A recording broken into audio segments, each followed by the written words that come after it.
Walking seems easy, but it can absolutely compete with running on a number of levels. Both activities can prolong your life, improve your body composition, and enhance mental health. In this video, I'll compare walking versus running for weight loss, fat loss, mental health, physical health, and more. And everything is backed by rigorous studies. But before we begin, like this video and subscribe to this channel. Walking versus running for weight loss. Both walking and running can promote weight loss.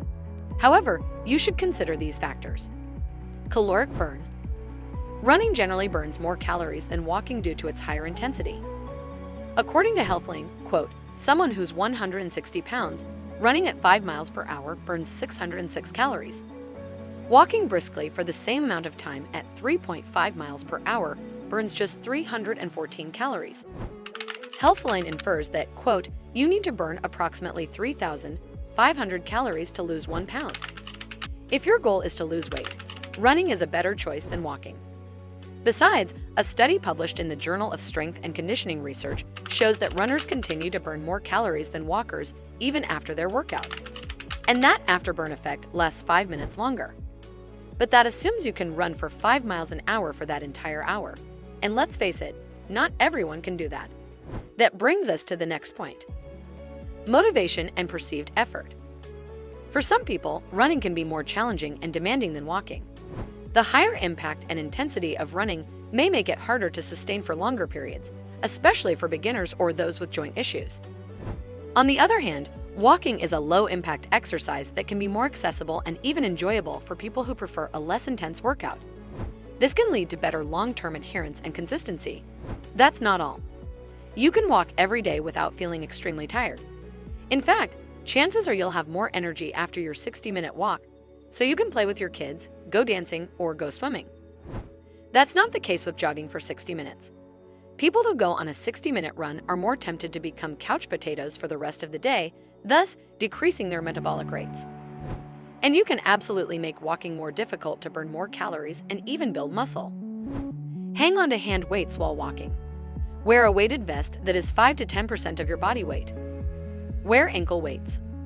Walk in an incline. Studies show that a 1% incline on a treadmill increases oxygen consumption and helps you burn more calories. The increased oxygen consumption also helps you build more lean muscles in your legs.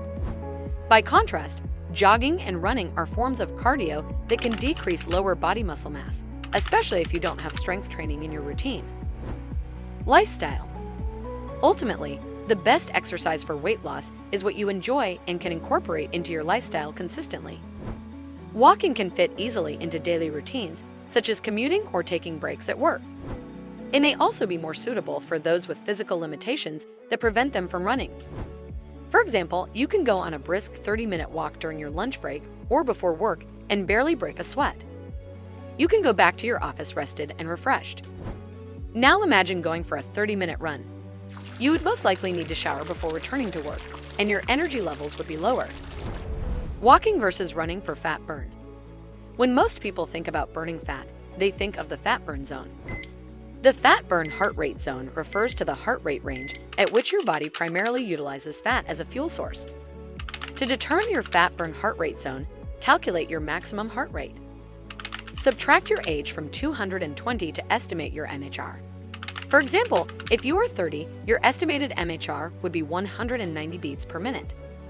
The fat burn heart rate zone typically ranges from 70% to 90% of your MHR.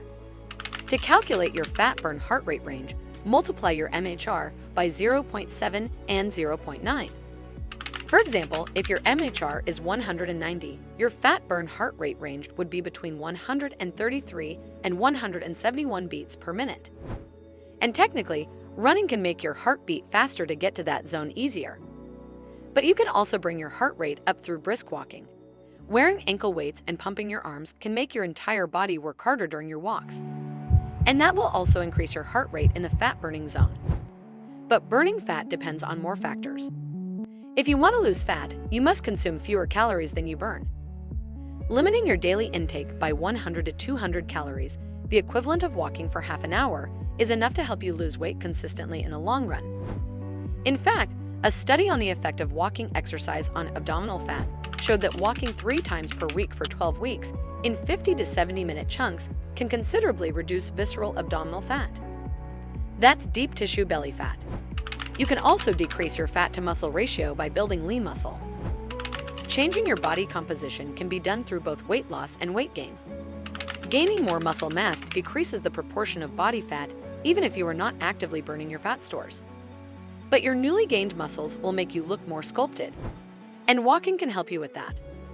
After a walk, you may feel rested enough to pick up your free weights and build lean muscle.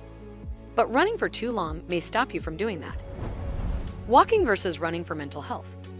A 2015 study on almost 2,000 women with depressive symptoms found that total physical activity and walking levels were associated with a higher health-related quality of life. The study authors note that sufficient physical activity or walking can significantly improve health-related quality of life in people with depressive symptoms.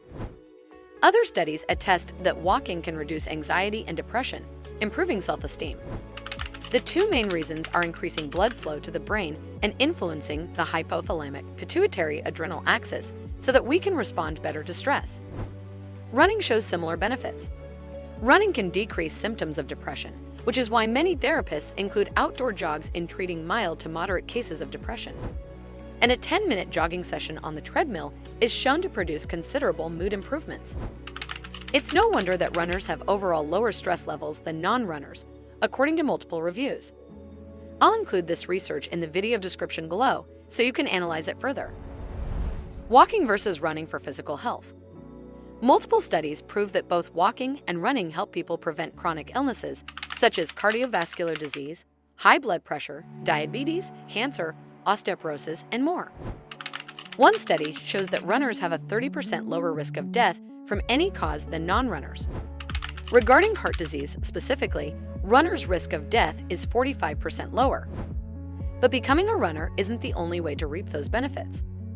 A study in the British Journal of Sports Medicine, quoted by The Guardian, shows that just 11 minutes of walking per day can prevent 10% of premature deaths worldwide. Walking versus running for joint health. Walking and running are weight-bearing exercises that strengthen your bones. Conversely, running is a higher impact activity likelier to produce shin or knee splints. Walking is lower intensity, so it's better for people with arthritis, knee pain, or osteoporosis. To minimize the impact of running on your joints, choose solid, cushiony jogging shoes. You should also avoid running on asphalt as much as you can. Grass or treadmills can be much better on your joints. And yes, the science backs this up. Studies show that runners' knees do become stronger with time. The problem is that people with pre-existing joint pain or bone damage may not be able to run in the first place. But if you're otherwise healthy and your doctor gives you the go-ahead, you can absolutely run safely. Do you have to choose walking or running? Walking and running can do wonders for your physical and mental health. These activities can prolong your life, decrease the risk of chronic disease, help you manage stress better, and have a better mood. And while running is technically the best fat and calorie-burning option, walking can be the more feasible alternative in terms of consistency. And that will help you stick to it for longer. However, you absolutely can combine walking and running. For example, you can go jogging twice a week, strength train another 2 times per week, and walk as much as possible the remaining time. If you have a treadmill, you can use it for incline walks that strength train your lower body. Grab a couple of dumbbells and do bicep curls, tricep extensions, and other upper body resistance training right while you're walking. Pro tip: remember to set your treadmill at a low speed if you're using weights during your walks. That said, what are your thoughts on running versus walking? Do you like jogging or do you prefer walking? Let's talk in the comments.